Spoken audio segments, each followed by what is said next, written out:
ஐயா பார்த்து ஸ்கிரிப்ட் பண்ணி முழுமையாக எழுதி வச்சிருக்கு. இப்போ உள்ள டேரக்டர்ஸ் வந்து ஜெயிச்ச அடுத்த நிமிஷமே வந்து என்னுடைய சம்பளம் வந்து 80 கோடி 100 கோடி 150 கோடி தான். பையன் ரீரிலீஸ் தானுங்க. இந்த கொஸ்டின்ல எதுக்கு பம்பல் மாட்டி வரீங்க? அவர் 1 கோடி சம்பளம் கேட்குறாரப்பா அப்படின்னு ஒரு டாக் என்னை பற்றி இருந்துச்சு. நான் உண்மையிலேயே யார்கிட்டும் இப்போ கேட்டதே கிடையாது. ஆனால் இங்கே வந்து ஹீரோக்காக ஸ்கிரிப்ட் எழுதுறாரு. ஹீரோஸும் உள்ள வந்து இதை மாற்றும் அதை மாற்றணும்னு சொன்னால் அதை நீங்கள் எப்படி பார்க்குறீங்க? யார் எந்த படத்தில் இப்படி மாற்றிருக்காங்க? நிறைய படங்கள் ஒரு படம் லோகேஷ் கனகராஜ்லாம் போய் யாரும் எதுவும் மாற்றிடவே முடியாது. அவர் சொல்கிறதான் கதை. அவருக்கு ஹீரோவுக்காக படம் பண்ணுறாரு. ஹீரோவுக்காக விரும்பி அவர் செய்கிறது தான்.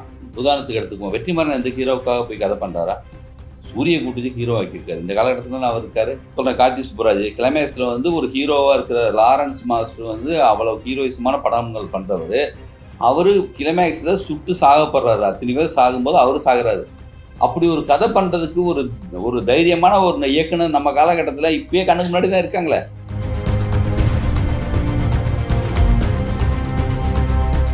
எல்லா தியேட்டர்லயுமே வந்து இப்போ ரீரிலீஸ் வந்து சமீப காலகட்டமாக இது பண்ணிட்டு இருக்காங்க. ஸோ இந்த ஒரு ட்ரெண்டை எப்படி நீங்க பாக்குறீங்க? இது இப்போ இல்லை, ரொம்ப வருஷமா இந்த மாதிரி விஷயங்கள் இருக்கு. வசந்த மாளிகை படம் எனக்கு தெரிஞ்சு வந்து பல முறை வந்து ரீரிலீஸ் பண்ணப்பட்டிருக்கு. அதே மாதிரி வந்து எங்கள் வீட்டு பிள்ளை படம் வந்து 2-3 தடவை அவங்க ரிலீஸ் பண்ணியிருக்காங்க. மிக முக்கியமான மாயா பஜார் படம் கூட ஒரு தடவை ரீரிலீஸ் பண்ணி பார்த்துருக்கேன். மொகலியாசன் ரீரிலீஸ் பண்ணியிருக்காங்க. விண்ணத்தாண்டி வருவாயா படம் வந்து ரொம்ப நாளாக வந்து ரீரிலீஸ் பண்ணி பெருசாக ஓடிச்சுன்னு கேள்விப்பட்டேன். வாரணம் ஆயிரம். இப்போ தெலுங்கில் வந்து குசி படம் வந்து பெரிய ஹிட்டு அங்கே வந்து ரீரிலீஸ் பண்ணி. இப்போ ரத்ன சார் அடுத்தடுத்து வந்து ரன்னு கில்லி இதெல்லாம் பண்ணணும் கூட சொல்லிட்டு இருக்காரு. இது ட்ரெண்டு கிடையாது. அது இந்த ஒரு கேப் வந்து எப்பயுமே கூட என்னென்னா ஒரு ஒரு ஒரு ட்ரையான ஒரு டைமிங் ஒன்று வரும். அப்போ ஏதாவது படங்கள் வந்து இல்லாத நேரத்தில் என்ன பண்ணலான்னு பார்த்தா, உதாரணத்துக்கு தீபாவளிக்கு முன்னாடி ஒரு 10 நாளைக்கு முன்னாடி இந்த படத்தை ரிலீஸ் பண்ண மாட்டாங்க. கொஞ்சம் பழைய படங்கள்லாம் கொஞ்சம் போடுவாங்க. அந்த மாதிரி ஒரு எலெக்ஷன் டைம் கொஞ்சம் சினிமாவில் ரிலீஸுக்கான பெரிய படங்கள் கொஞ்சம் இல்லாத நேரம். இது எப்பயுமே தேட்டர்ஸ்காரங்களுக்கு வந்து என்னென்னா ஒரு பழைய படங்களை போடலாமேன்னு இருப்பாங்க.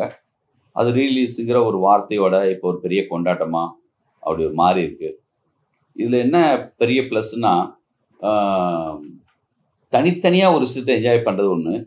ஒரு கூட்டமாக ஜனங்க மொத்த பேரும் தேட்டருக்கு வந்து அவங்க ரசித்த விஷயத்த மறுபடியும் எல்லாரோடையும் கனெக்டிவிட்டியாக பார்க்கும்போது ஒரு காமெடியாக இருக்கட்டும், இல்லை ஒரு சின்ன ஒரு ஆக்ஷனாக சீனாக இருக்கட்டும், இல்லைனா பெப்பியான ஒரு சாங்காக இருக்கட்டும், அது என்ன ஆகுதுன்னா பல மடங்காக மாறுது அந்த சந்தோஷம்.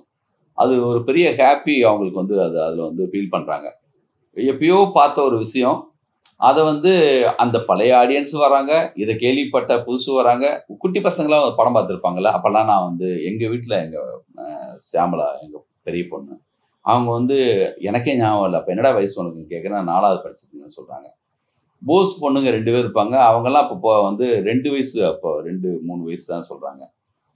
அவங்களுக்கு இந்த படம் வந்து பார்த்துட்டு அவங்களும் என்ஜாய் பண்ணுறாங்க. இப்போ வந்து இந்த படத்தை நல்ல ஒரு யூத்தா அந்த மாதிரி பார்த்து ரசித்தவங்களும் வந்து படம் பார்க்கும்போது அந்த பழைய நினைவோடு வராங்க. பர்டிகுலராக யுவன் சங்கராஜாவுடைய அந்த சாங் வந்து பெருசாக கனெக்ட் ஆகி அப்படி ரசிக்கிறாங்க. தேட்டரில் பார்க்கும்போது ரொம்ப சந்தோஷமா இருந்துச்சு. இப்போ உள்ள கதையும் சரி, கண்டென்ட்டும் சரி, டேரக்டரும் சரி ரொம்ப கிளீன்ஸா இது பண்றாங்க.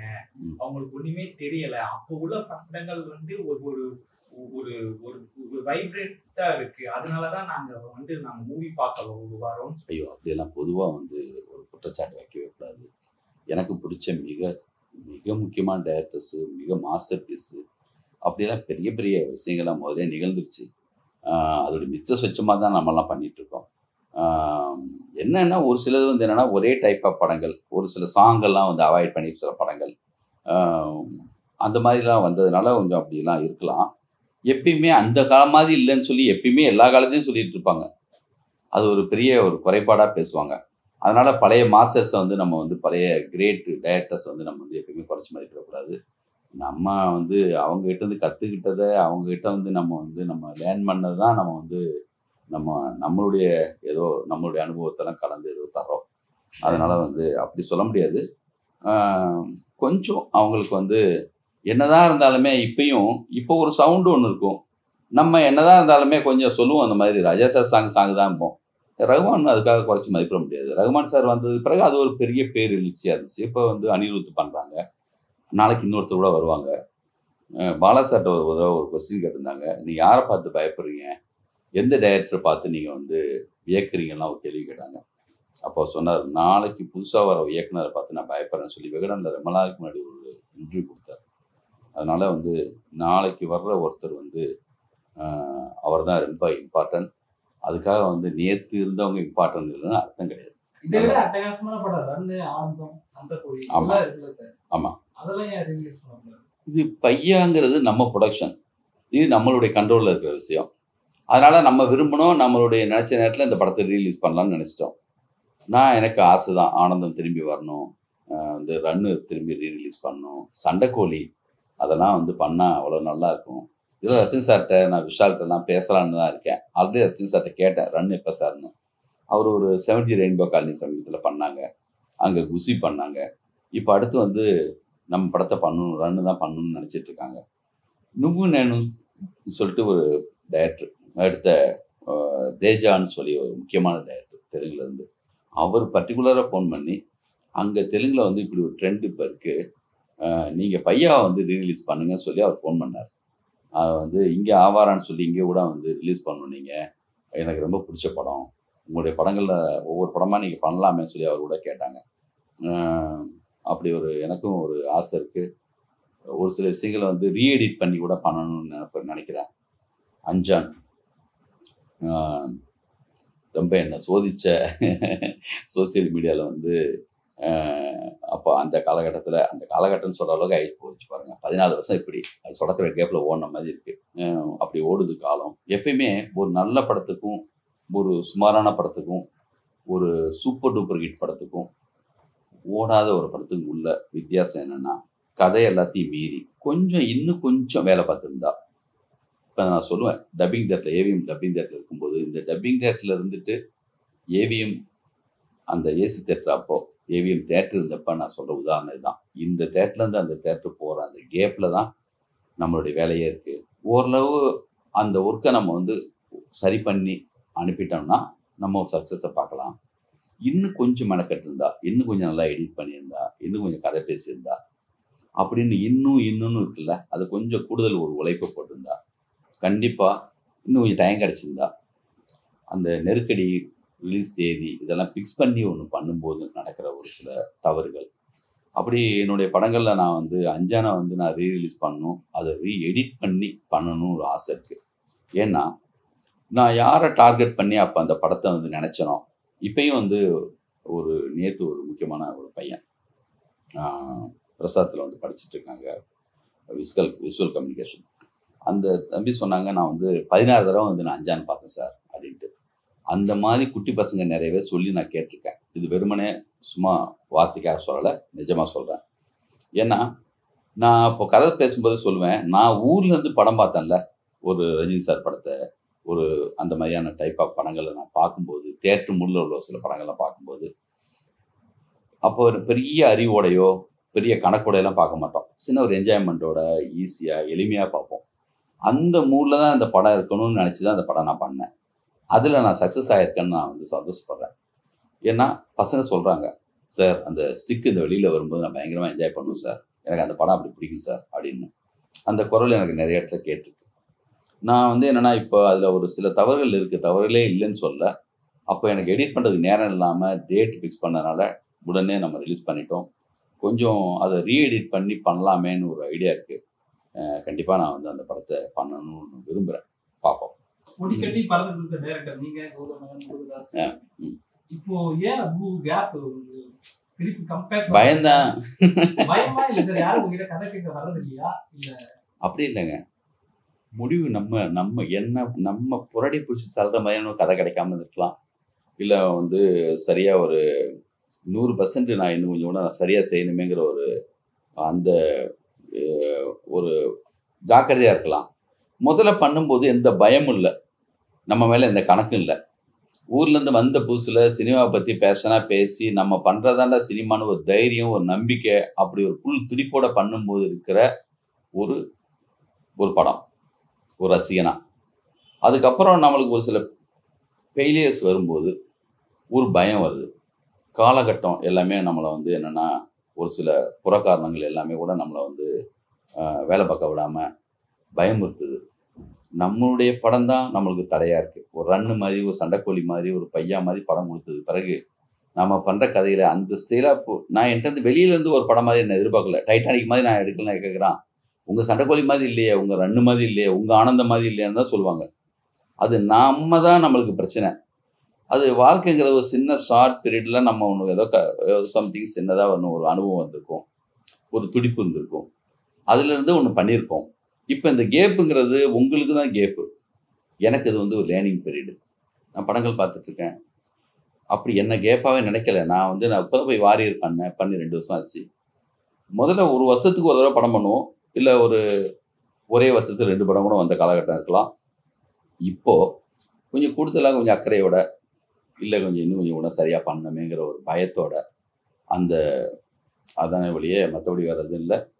நம்மளை கேட்கலன்னு சொல்லியோ, நம்மளை தேடி வரலன்னு சொல்லியோ, என்றைக்கும் யாரையும் நினைவு வச்சுட்டு யார் பாராட்டு விழாவோ இவர் எப்படா வருவார்னோ யாரும் வெயிட் பண்ண மாட்டாங்க. பாருங்கள், மிக முக்கியமான டைரக்டர்ஸ் ரொம்ப வருஷமாக இல்லாதவங்க புதுசாக ஒரு படம் எடுத்தாங்கன்னா அவங்க அந்த லேர்னிங் ப்ராசஸ் இருந்தாங்கிறது அந்த படத்தில் தெரியும். சுதா கொங்கரான ஒரு பொண்ணு ஃபஸ்ட் எடுத்த படம் என்ன, அதுக்கப்புறம் நீங்கள் தேடி போய் வீட்டில் பேட்டி எடுத்தீங்களா?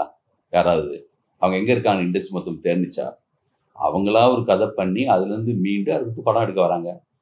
மாநாடு எடுத்து முன்னாடி வெங்கட் பிரபு என்ன பண்ணாரு யாராவது கேட்டாங்களா? விக்ரமேதா டைரக்டர் வந்து எங்கே இருக்காங்கன்னு யாருக்காவது தெரியுமா? அதுக்கு முன்னாடி சும்மா அவங்க அமைதியாக இருக்காங்கன்னா அவங்க ஏதாவது வேலை பார்த்துட்டு இருக்காங்கன்னு அர்த்தம். அவங்க அதுக்குள்ளே ஏதோ சம்திங் சின்ன ஒர்க் பண்ணுறாங்க, அதுக்குள்ளேருந்து வெளியில் வர போகிறாங்கன்னு அர்த்தம். இப்போ முருகதாஸ் திடீர் சல்மானோட போய் ஓகே பண்ணிட்டு வராரு. யாரையும் நினைவுபடுத்திட்டு இங்கே வந்து இண்டஸ்ட்ரி வந்து யாருக்காவது பாராட்டு விழாலாம் எடுக்காது. இப்போது உதாரணத்துக்கு சொல்லப்போனால் நம்ம அந்த ஃபஸ்ட் படம் கேவி ஆனந்த் எடுத்தார், அதுக்கப்புறம் ஆளையே காணோம். அயன்னு ஒரு படம் எடுத்தார், அதுக்கப்புறம் அந்த கேப்பில் சும்மா இருந்தாருன்னு அர்த்தமா? அவங்க ஏதோ தேடிட்டு இருக்காங்க, ஏதோ பண்ணணும் விருப்பத்தில் இருக்காங்கன்னு அர்த்தம். இப்போ 12th ஃபெயிலு ஒரு டைரக்டர் 70 வயசுக்கு மேலே சூப்பர் ஹிட் ஒன்று கொடுத்துருக்காரு. இத்தனை வருஷம் எங்கே போனார்? ஒர்க் பண்ணிட்டு தான் அந்த சினிமாவில் இருக்கிற யாரும் படம் பண்ணுறது ரிலீஸ் ஆகிறது மட்டும்தான் அவர் சினிமாவில் இருக்கிற அர்த்தம் கிடையாது. நம்ம ஏதாவது பண்ணணுங்கிற ஒரு ஐடியா, ஒரு நல்ல தாட் வர்றதுக்காக ஒரு வெயிட்டிங்கு, ஒரு ஆர்வத்தில் தான் கேட்குறீங்க. இதே கேள்வி வந்து ஊருக்கு போனாலும் ஏர்போர்ட் போனாலும் எங்கே போனாலும் யாராவது கேட்பாங்க, எப்போ சார் உங்கள் படம்?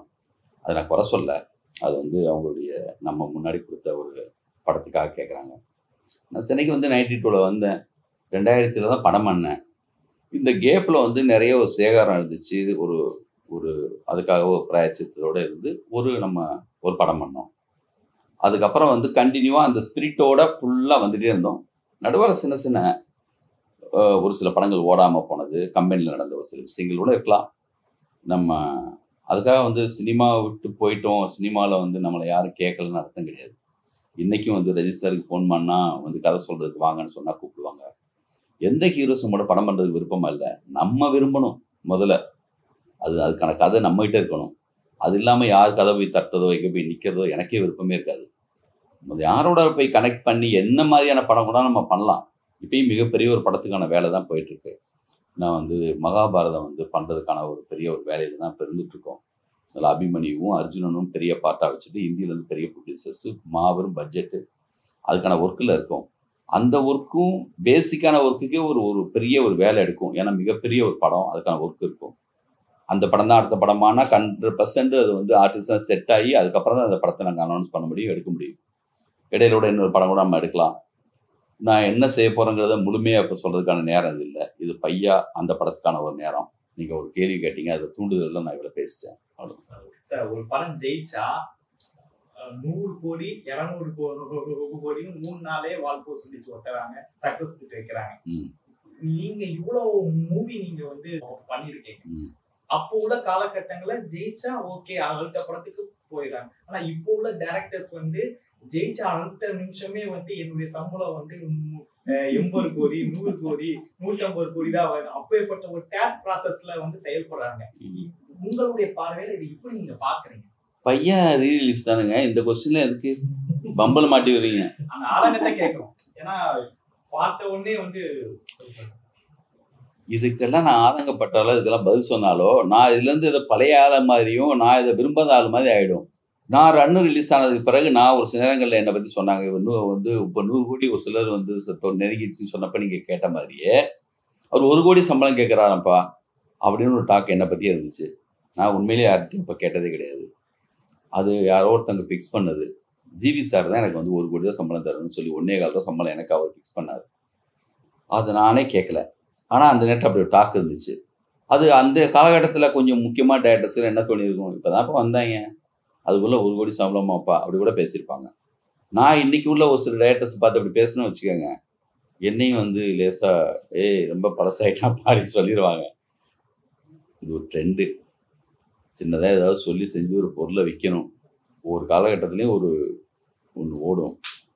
படம் ரிலீஸ் ஆனால் கொஞ்ச நாள்லேயே வந்து இப்படி ஒன்று போட்டால் ஒன்று அதுக்கு ஒரு பெப்பு ஒருமைகளுக்காக கூட செய்வாங்க. ஒரு சிலதில் உண்மை இருக்கலாம், ஒரு சிலதில் வந்து அது சும்மா ஒரு இதுக்காக செய்யலாம். அதை பற்றி நம்ம ஹீரோ ஜாயின் பண்றாப்ல ஏதாவது பிளான் இருக்கா? நானா மாசான ஒரு ஹீரோ அப்டேட் ஸ்கிரிப்ட் கதை வந்துருச்சுன்னு சொன்னால் வண்டி நிற்காது. நான் போயிட்டு இப்போ எங்கே வேணுமோ யார் வீட்டில் வேணுமோ கதை வந்துச்சுன்னா தேடி போயிடுவேன் மனசோட. எல்லா ஹீரோவும் நம்ம நண்பர்கள் தான், நம்ம வந்து படம் பண்ண சொல்லி விரும்புகிறவங்க தான். கதை நான் வந்து கம்பெனியில் படம் பண்ணுறேன். திருப்பதி பஸ்ஸில் எப்பயோ படம் பண்ணும்போது நிறைய படங்கள் கதை கேட்போம். சரியான கதை கேட்கும்போது அது யாராக இருந்தாலுமே படம் பண்ணுறதுக்கு நம்ம ரெடி ஆகிடுவோம் இல்லையா? நல்ல படம் பார்த்தோன்னா அந்த படத்தை ரிலீஸ் பண்ணணும் நமக்கு தோணிடும். ஒரு நம்மளுக்கே தெரியுது இல்லையா சரியான விஷயம் என்னங்கிறது, ஓரளவு நம்மளுக்கு தெரியுது. அந்த சரியான ஒரு விஷயம் வராமல் நானும் போயிட்டு யார்கிட்டையும் போயிட்டு நான் வந்து இந்த போய் பேச மாட்டேன். எனக்கு நான் ஃபஸ்ட்டு வந்து ஓகே பண்ணணும். நானும் ஒரு ஹீரோ மாதிரி தள்ளி நின்று நீ ஒத்துக்குவே அந்த மாதிரி படம்னு சொன்னால் நான் கேள்வி 100 கேட்டு அதுக்கான வேலை தான் போயிட்டு இருக்கேன். சொல்லுங்க. ஒண்ணுல இப்போ வந்து வேற ஸ்டேட்ல இருக்க படங்கள்லாம் என்ன சொல்றாங்கன்னா கதைக்கு தான் நாங்க முக்கியத்துவம் கொடுக்குறோம், அதுக்குள்ளதான் ஹீரோ நாங்க உட்கார வைக்கிறோம் அப்படின்னு சொல்றாங்க. ஆனா இங்க வந்து ஹீரோக்காக ஸ்கிரிப்ட் எழுதுறாங்க, ஹீரோஸும் உள்ள வந்து இதை மாத்தணும் அதை மாத்தணும் சொல்றாங்க. அதை நீங்க எப்படி பாக்குறீங்க? யார் எந்த படத்துல இப்படி மாத்திருக்காங்க? நிறைய படங்கள் ஒரு படம் உதாரணம் இந்த காலகட்டத்திலயும் யாரு சொல்லுங்க, லோகேஷ் கனகராஜ்ல போய் யாரும் எதுவும் மாத்திரவே முடியாது. நல்லா தெரியும் எனக்கு அவரை. அவர் சொல்றதான் கதை. அவருக்கு ஹீரோவுக்காக படம் பண்றாரு, ஹீரோவுக்காக விரும்பி அவர் செய்யறதுதான். நீங்க எப்படி பண்ணுவீங்க சார்? கதைக்குள்ள ஹீரோ கொண்டு வருவீங்களா இல்ல ஹீரோக்காக? வெற்றிமாறன் உதாரணத்துக்கு எடுத்துக்குவோம். வெற்றிமாறன் எந்த ஹீரோவுக்காக போய் கதை பண்றாரா? சூரிய கூட்டுச்சு ஹீரோ ஆக்கியிருக்காரு. இந்த காலகட்டத்துல அவர் இருக்காரு இல்லையா? அப்படி எனக்கு என்னமோ தெரியலங்க. நான் யார் அப்படி மென்ஷன் பண்ணி யார் பேசுறீங்க? கார்த்தி சுப்புராஜ் உதாரணத்துக்கு சொல்றேன். கார்த்தி சுப்புராஜ் கிளைமேக்ஸ்ல வந்து ஒரு ஹீரோவா இருக்கிற லாரன்ஸ் மாஸ்டர் வந்து அவ்வளவு ஹீரோயிசமான படங்கள் பண்றவரு. அவரு கிளைமேக்ஸ்ல சுட்டு சாகப்படுறாரு. அத்தனை பேர் சாகும்போது அவரு சாகுறாரு. அப்படி ஒரு கதை பண்றதுக்கு ஒரு தைரியமான ஒரு இயக்குனர் நம்ம காலகட்டத்துல இப்பயே கண்ணுக்கு முன்னாடி தான் இருக்காங்களே. சொல்லுங்க, யாரை வந்து ஒத்துக்க வைக்க முடியும்? அப்படி வந்து கட்ஸோட ஒரு படம் பண்றதுக்கு இல்லைன்னு யாரை சொல்ல முடியுமா? கார்த்தி சுப்புராஜ் உதாரணம். இப்போ உதாரணம் லாரன்ஸ் மாஸ்டர் வந்து அதை வந்து இமீடியட்டா ஒத்துருப்பார் நினைக்கிறீங்களா? அவரை கன்வின்ஸ் பண்றதுக்கு வந்து ஒரு டைரக்டர் அங்கே தேவை. அவர் இருந்திருக்காரு, பண்ணியிருக்காரு. 100 பேரை நான் அடிப்பேன் சார், நான் வந்து அங்கேருந்து அப்படி ஃபைட் பண்ணுவோம் சார்னு லாரன்ஸ் மாஸ்டர் கூட சொல்லியிருக்கலாம் இல்லையா? அவர் அந்த மாதிரி படங்கள் பண்ணவர் தானே. அந்த மாதிரியான புதுமையான ஒரு படத்தை எடுத்த டைரக்டர் நம்ம கூடவே இருக்கிற இப்போ புது டைரக்டர் தானே வெற்றிமாறன். இந்தியா மொத்தமும் தேடிட்டு இருக்க ஒரு இயக்குனராக இன்னைக்கு இருக்கார்ல, அவரும் புது டைரக்டர். அப்படியெல்லாம் எந்த காலகட்டத்திலையுமே சரியான ஒரு ஆளை எந்த ஹீரோவும் குழப்ப முடியாது. அவங்க திடமாக இருந்தாங்கன்னா, கதையில் ஸ்ட்ராங்காக இருந்தாங்கன்னா, எல்லா காலகட்டத்திலையும் வந்து அப்படி சரியான டைரக்டர்ஸ் இருந்துகிட்டே இருக்காங்க. இங்கே நீங்கள் யாரை மென்ஷன் பண்ணி சொல்றீங்கன்னு தெரியல. அப்படி இருந்தாங்கன்னா அது தப்பு. மென்ஷன் பண்ணல சார். கேரளால இருந்து ஒரு படம் வந்து மஞ்சுமல் பாய்ஸ் வந்து வெறும் ஸ்கிரிப்டுக்காக மட்டுமே, அது பெருசா ஒண்ணுமே கிடையாது. ஒரு குழியில விழுந்தா காப்பாது, அதான் கதை. ஆமா, அது மேக்கிங் தான் ரொம்ப அழகா கொண்டு போயிருக்காங்க. அது மாதிரி நான் கேட்கிறேன். இங்க ஆரம்பத்துல கூட குழியில விழுந்த காப்பாத்தின கதைகள் ஒருத்தர் வந்து நம்ம ஆள் தானே. இல்ல அதுதான் சார், அதுதான் ஏன் தமிழ்ல வந்து அவ்வளவா வெளியில வரமாட்டேன்றதுதான் இங்க நான் கேட்கிறேன். வெளி மாநில படத்தை 100% கொண்டாடுறாங்க. அதான் இங்க அங்கன்னு நான் சினிமா பிரிச்சு பார்க்கவே இல்லைங்க. உலகம் மொத்தமும் சொல்கிறேன். அது தமிழ், அது வந்து உலகம் மொத்தம் உள்ள படம். எந்த படமாக இருக்கட்டும், நல்ல படம், தப்பான படம், அது மட்டும்தான் சரியான படம், சரியில்லாத படம். நம்ம தமிழில் இருக்கிற டேஸ்ட்டு, தமிழ் டைரக்டர்ஸு, இங்கே இருக்கிற editors, cameramans, music directors, dance masters, India மொத்தமும் நம்ம தான் அடையாளம், முன்னோடிகள் நம்ம தான். ஒரு டயத்துக்கு பிறகு மலையாள சினிமாவே மாற்றி விட்டுருச்சிங்க நம்ம ஸ்டைலாக. இப்போ எடிட்டு இங்கே இருக்கிற எடிட் பண்ணுற மாதிரி அங்கே எடிட் பண்ண ஆரம்பிச்சிட்டாங்க. இங்கே கமர்ஷியல் படம் பண்ணுற மாதிரி அங்கே இருக்கிற ஹீரோஸ்லாம் கமர்ஷியல் படம் பண்ண ஆரம்பித்தாங்க. நம்ம அதனால என்னென்னா, அதனால அவங்க மேலே இங்கே கீழே அப்படிலாம் ஒன்றுமே கிடையாது. ஒரு காலகட்டத்திலேயும் ஒவ்வொரு ட்ரெண்ட் அப்படி இருக்க மாதிரி ஒரு தோற்றம் இருக்கும். இங்கேயும் நம்ம ரஞ்சித் ரஞ்சித் இருக்காங்க. நம்ம இதை பார்த்து அவங்க பயப்படுறாங்க, மிரள்றாங்க. நம்ம நம்ம பரியேறும் பெருமாள் டைரக்டர், அவர் எவ்வளோ சூப்பராக படங்கள் பண்ணுறாரு. நம்ம கொஞ்சம் தள்ளி கொஞ்சம் யோசிச்சு பார்த்தா நம்மகிட்ட என்னென்ன மாதிரியான வெரைட்டியான ஆட்கள் இருக்காங்கன்னு நம்மளே ராம் இருக்காங்க. ஒருக்கும் பார்த்தா கமர்ஷியலில் சங்கர் சார் இன்னைக்கு வரைக்குமே சூப்பரான படங்கள் பண்ணிட்டு இருக்காரு. இன்னைக்கு 2 பெரிய படம் சூப்பர் படங்கள் பண்ணுறாரு. என்ன கேட்டகரி ஆஃப் ஆட்கள் இருக்காங்க பாருங்க. எவ்வளோ புதுசான டைரக்டர்ஸு, கோட்டேதர் கௌதம் மேனனில் தொடங்கி என்னுடைய காலகட்டத்தில் தொடங்கின ஆட்கள்லையும் சரி, இப்போ அடுத்தடுத்த பேட்சில் வந்த ஆட்கள்லையும் சரி. லோகேஷ் எல்லாம் எனக்கு கைதி படம் அப்படி பிடிச்ச ஒரு படம். இன்னைக்கு அதுக்கு முன்னாடி விக்ரம் படம் இந்தியா மொத்தமும் எவ்வளோ பெரிய கலெக்ஷன், எவ்வளோ பெரிய படம். இன்னைக்கு படம் சுமாருங்கிற டாக் வந்துச்சு. ஆனால் கலெக்ஷன் வைஸாக எவ்வளோ பெரிய கலெக்ஷன், லியோ படத்துடைய கலெக்ஷன். அதனால் நெல்சன் அவருடைய படமும் எவ்வளோ பெரிய ஹிட் ஆச்சு. அப்புறம் நிறைய டைரக்டர்ஸ் அட்லி ஹிந்தி வரைக்கும் போய் பண்ணிட்டு இருக்காங்க. விமர்சனங்கள் இருந்தாலும் தாண்டி நிறைய இங்கே புதுசு புதுசான பல புது விஷயங்கள் பண்ணுற டைரக்டர்ஸு எல்லாமே நம்ம தமிழில் நம்ம குறைச்சி மதிப்பிடவே முடியாது. நம்ம இவங்களோட ஒர்க் பண்ணணும்னு சொல்லி இந்தியா மொத்தமும் வெற்றிமாறன் கூட ஒர்க் பண்ணணும்னு சொல்லிட்டு நான் போய் ஹிந்திலேயோ இல்லைன்னா தெலுங்குலேயோ டைரக்டர்ஸ் ஹீரோஸை மீட் பண்ணும்போது அவங்களுக்கெல்லாம் வெற்றிமாறன் கூட படம் பண்ணுங்கிற பெரிய பேராசை இருக்குது எல்லாருக்கும். இப்போ யாஷ் அவ்வளோ பெரிய படம் பண்ணார். அவர் வெற்றி கூப்பிட்டா இமீடியட்டாக வருவாங்க. பிரபாஸ் வந்துடுவார். அப்படி நம்ம டைரக்டர்ஸ் கூட ஒர்க் பண்ணுறதுக்கு உலகம் இந்தியா மொத்தமும் வெயிட் பண்ணிட்டு தான் இருக்காங்க. அதனால் நம்மளே நம்ம குறைச்சி இன்றைக்கி மதிப்பிடக்கூடாது. ஸ்கிரிப்ட் பண்ணி முழுமையாக எழுதி வச்சிருக்கு, பார்க்கலாம். அதுக்கான ஆர்டிஸ்ட் எல்லாமே அமைஞ்சு வரணும். பையால கார்த்தி சார் எப்படி சார் சூஸ் பண்ணீங்க? ஏன்னா அதுக்கு முன்னால ஒரு 1000 பண்ணியிருந்தாங்க பருத்திகள், ஜானரே மாறி வருதுனால இப்போ அவரை எப்படி? அது ஆக்சுவலி இதெல்லாம் நிறைய இன்டர்வியூவில் சொல்லியிருக்கேன். இருந்தாலும் நான் சொல்கிறேன். நான் கிரீன் பார்க்கில் தான் வச்சு சாருக்கு கதை சொல்கிறதுக்காக கார்த்தி அப்போ பருத்திவீரன் படம் பண்ணி முடிச்ச டைம். 2வது படமும் 1001 அப்போ வரல. அப்போ நான் ஒரு கதை அவங்களுக்கு போய் சொன்னேன். சொல்லி முடித்தோடனே அவங்க சொன்னாங்க, இந்த மாதிரி சார் நான் உங்ககிட்ட ரன்னு மாதிரி ஒரு எதிர்பார்க்குறேன் சார். நான் அந்த சொன்ன கதை கொஞ்சம் பின்னாடி அந்த படம் தான் நான் அல்லு அர்ஜுனோட பண்ணுறதுக்கான ஒரு கதையாக அதையும் நடக்கலை. அதுக்கப்புறம் அந்த படம் இன்னைக்கு வரைக்கும் நடக்கலை. அந்த கதை என்கிட்ட இன்னைக்கு இருக்குது. அவர் தான் சொன்னார், நான் உங்ககிட்ட ரன்னு மாதிரி ஒன்று எதிர்பார்க்குறேன் சார் அப்படின்னு சொல்லி சொன்னார். எனக்கு என்னென்னா ஒரு நியாயமாக தெரிஞ்சது. ஒரு ஸ்கிரிப்ட் கேட்ட மாத்திரத்தில் அவருக்கு மனதில் என்கிட்ட ஒன்று எதிர்பார்த்துருக்காரு. சரி சார் நம்ம பார்க்கலாம் சொல்லிட்டு நம்ம சொந்த படம் நம்ம திருப்பதி பஸ்க்காக தான் கேட்டு போனோம். ஒரு 15 நாள் இருக்கும். நான் போயிட்டு ஈசிஆரில் ஏதோ ஒரு ஹோட்டலில் உட்காந்து ஒர்க் பண்ணேன். ஒர்க் பண்ணி அதுக்கப்புறம் அசிஸ்டன்ஸோட ஒரு 10 நாள் பேசியிருப்பேன். அந்த ஒர்க் பண்ணி முடிச்சுட்டு அவர் 1001 ஷூட்டிங்கில் இருந்தார். அப்போ போயிட்டு இந்த கதையை சொன்னேன். இந்த கதை கேட்ட இப்போ தேட்டரில் பார்க்குறப்ப தெரியுது அவருடைய கேரக்டரைசேஷன் டேய் அவன் எங்கடா சொல்லி கேட்டால் அவன் நிற்கிற பஸ்ஸில் ஏற மாட்டானாடா அப்படி சொன்ன இடத்துல ஆடியன்ஸ் கனெக்ட் ஆனாங்கல்ல, அவரும் அதே பாயிண்டில் கனெக்ட் ஆனார். அதுக்கப்புறம் படம் மொத்தமும் சிரிச்சிட்டு இருந்தார், பயங்கரமாக என்ஜாய் பண்ணார். இந்த படம் பண்ணலாம் சார்னு டிசைட் பண்ணோம். இந்த மாதிரி மாற்றி விட்டதுக்கு ரீசன் அவர் தான். அவர் தான் இந்த மாதிரி ஒரு கதை கேட்டதுனால தான் எனக்கு கிட்ட இப்படி ஒரு கதை வந்துச்சு. அதுக்கு முன்னாடி எனக்கு இந்த கதை இல்லை. அப்படி தான் கார்த்தி சார். அந்த அல்லு அர்ஜுனோட ஸ்கிரிப்ட் என்ன சார், இதுக்கான காரணம் சார்? இப்போ நேர்த்தி ஆயிடுச்சுன்னு சொன்னீங்க. ஆமாம்மா, அதுக்கான காரணம் அந்த காலகட்டத்தில் பண்ணணும்னு சொல்லி எல்லாம் பூஜையெல்லாம் போட்டோம்.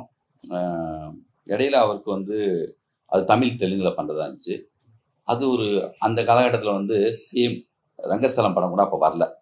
இன்னைக்கு இருக்கிற புஷ்பாவில் இருக்கிற லுக் இருக்குல்ல, அந்த சேலாப் லுக்கு தான் அந்த படத்துலையும். அவருக்கு தமிழில் பசங்க வர்றோம் இந்த மாதிரி லுக்கெல்லாம் ஒர்க் ஆகுமான்னு 100 கொஸ்டின் அவருக்கு அல்லு அர்ஜுன் சாருக்கு அப்போவே இருந்துச்சு.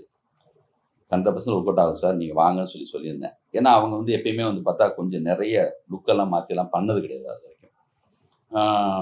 பட் அதுக்கு இடையில இன்னொரு படம் பண்ணிட்டு நான் வரேன்னு சொன்னார். அந்த கேப்பில் என்னால் நான் வெயிட் பண்ண முடியல. அதில் தான் சண்டைக்கோழி 2 நம்ம வந்து பண்ணோம். அந்த கேப்பில் மிஸ் ஆச்சு. பையா படத்தில் உங்களுக்கு மறக்க முடியாத பையா படம் மட்டும் என்னென்னா, இது எத்தனை படம் எடுத்தாலும் பையாவில் வந்து அந்த லொக்கேஷன்ஸ் இருக்குல்ல, நீங்கள் படம் பார்த்தா தெரியும். ட்ராவல்னால படம் பார்க்கும்போது சிம்பிளாக ஏதோ 2 பேர் காரு மாதிரி தெரியும். ஆனால் அந்த ரோட்டில் போகிற எல்லா வண்டிகளும் நம்ம கண்ட்ரோலில் இருக்கிற வண்டிகள் தான். ஒரு 1 மோர் போனால் மறுபடியும் திருப்பி எல்லாமே திரும்பி வரணும். ஒரு கண்டெய்னர், ஒரு லாரி, 8 காரு, ஒரு பைக்கு, என்ன ரோட்டில் போனாலுமே அது நம்ம கண்ட்ரோலில் இருந்த வண்டிகள், நம்ம விட்டது. அது திருப்பி 1 மோர் போனால் எல்லாமே திரும்பி வரணும், மறுபடியும் போகணும். பார்த்தா சிம்பிள் மாதிரி தெரியுதுல்ல, ஆனால் பார்த்தா அவ்வளோ வேலை இருக்குது அதுக்குள்ள. லொக்கேஷன் வைஸாக என்னென்னா, நான் எந்த படத்துலையும் லொக்கேஷனுக்காக அவ்வளோ மெனக்கிட்டதே கிடையாது. ஏன்னா ட்ராவல் மூவிங்கிறதுனால நிறைய லொக்கேஷன், எத்தனை ஊர், ஹைதராபாத்தில் தொடங்கி பெங்களூரில் ஆரம்பித்து ஹைதராபாத் போகும், சத்தாரா, புனே, என்டி ஸ்டுடியோவில் கிளைமேக்ஸ் ஷூட் பண்ணோம். அதுக்கப்புறம் வந்து நிறைய லொக்கேஷன்ஸ், வாகமனில் அந்த அடடா மலை சாங்கு. இந்த படத்துக்காக நான் மெனக்கெட்ட மாதிரி லொக்கேஷன்ஸ் வந்து என்னென்னா ரோடு தான், ஆனால் பட் என்ன நிறைய லொக்கேஷன்ஸ் போயிட்டே இருக்கும். மறக்க முடியாத விஷயம்னா கிளைமேக்ஸை ரீஷூட் பண்ணது. சொந்த படம், ஆனால் கிளைமேக்ஸில் ஒரே ஒரு கொஸ்டின் கேட்டாங்க. அது எங்களுக்கு பயமாக இருந்துச்சு. அப்போல்லாம் ஒரு டைமும் இருந்துச்சு, ரிலீஸ் செய்தி போடல, எல்லாமே நம்ம கண்ட்ரோலில் இருந்துச்சு. அதனால் அவ்வளவு செலவு பண்ணி எடுத்த ஒரு கிளைமேக்ஸை அது நிதின் தேசாய் ஸ்டூடியோவில் ஷூட் பண்ணது. அந்த மொத்த கிளைமேக்ஸ் அப்படியே தூக்கி வச்சுட்டு திருப்பியும் போய் ராமோஜி ஃபிலிம் சிட்டியில் ஒரு கிளைமேக்ஸ் மறுபடியும் ஷூட் பண்ணி அந்த படத்தை வந்து கிளைமேக்ஸ் வந்து ரீஷூட் பண்ணோம். அதுக்கு ஒரு போஸ் மாதிரியான ஒரு தைரியமான ப்ரொடியூசரு நம்ம தம்பி. நம்ம சொன்னதெல்லாம் கேட்பாங்க, கொஞ்சம் அதட்டி கூட சொல்லலாம், கொஞ்சம் நல்லா வரும்டா, கொஞ்சம் வெயிட் பண்ணணும்னு சொல்லி. அப்படி சொல்லி அவர் வெயிட் பண்ணி அப்படி வந்து திருப்பி எடுத்த ஒரு கிளைமேக்ஸ். அது வந்து அந்த பழைய கிளைமேக்ஸ். அதுக்கு இதுக்கு பெரிய சேஞ்சஸ் கிடையாது, சும்மா மைல்டான ஒரு சின்ன ஒரு வித்தியாசம் தான். அந்த ஃபுட்டேஜ் இருந்தால் கூட எதுலையாவது தூக்கி உங்களுக்கு கொடுக்கணும்னு எனக்கு கூட ஆசை தான். அது ஏன்னா இன்றைக்கி எனக்கு அவ்வளோ இன்ட்ரெஸ்ட்டாக இருக்குது. நான் தேட சொல்கிறேன், முடிஞ்சால் அதை வந்து இந்த ரீரிலீஸ் பண்ண ஒரு 4வது நாள் 5வது நாளில் முடிஞ்ச அந்த கிளைமேக்ஸுடைய ஃபுட்டேஜ் கிடைச்சதுன்னா அப்படியே அந்த கிளைமேக்ஸ் மறுபடியும் வந்து உங்களுக்கு தானே நான் தேட சொல்கிறேன். இந்த ரீரிலீஸ்க்கா இன்னும் பேசலை, ஏதோ ஷூட்டிங்கில் இருக்காருன்னு நினைக்கிறேன்.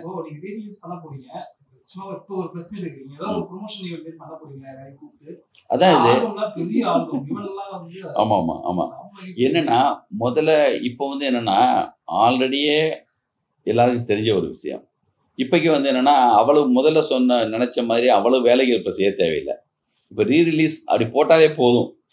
அதுக்காகவே ஆல்ரெடி ஒரு வெயிட்டிங்கில் இருக்காங்க இல்லை, ஆல்ரெடி இந்த சாங்கெல்லாம் பெரிய ரீச் ஆகிருக்கு, ஜனங்க மனசில் இருக்கிறதுனால இது வந்து நம்ம சொன்னால் போதும்னு தோணுது. இருந்தாலும் அதுக்கான சந்திப்பு தான் இதெல்லாம். அடுத்தடுத்த கட்டத்தில் அதுக்கான விஷயம் இன்னும் போகும். எப்போ 11th